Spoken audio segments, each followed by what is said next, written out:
Évangile de Jésus-Christ selon saint Luc, chapitre 18, versets 9 à 14. En ce temps-là, à l'adresse de certains qui étaient convaincus d'être justes et qui méprisaient les autres, Jésus dit la parabole que voici. 2 hommes montèrent au temple pour prier. L'un était pharisien et l'autre publicain, c'est-à-dire un collecteur d'impôts. Le pharisien se tenait debout et priait en lui-même. « Mon Dieu, je te rends grâce parce que je ne suis pas comme les autres. Ils sont voleurs, injustes, adultères, ou encore comme ce publicain.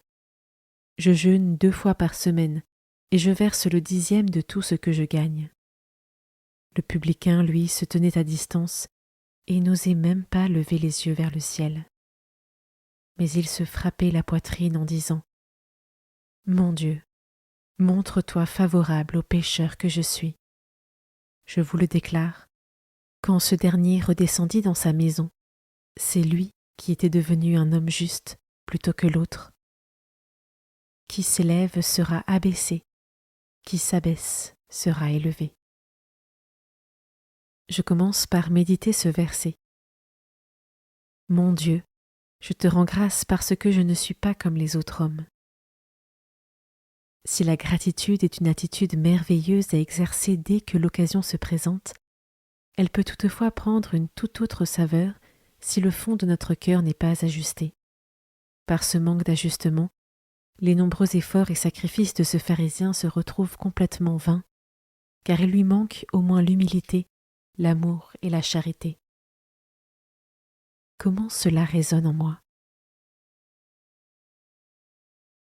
Je peux maintenant m'arrêter sur cet autre verset.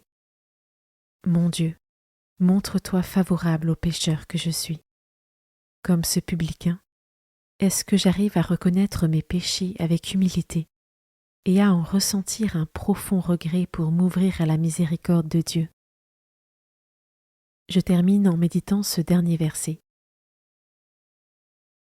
Qui s'élève sera abaissé, qui s'abaisse sera élevé. Comment est-ce que je mesure l'importance de l'humilité pour devenir grand aux yeux de Dieu? De quelle manière est-ce que je la pratique au quotidien?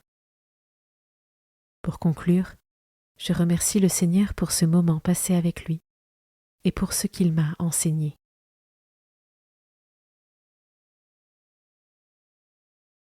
Belle journée et à demain.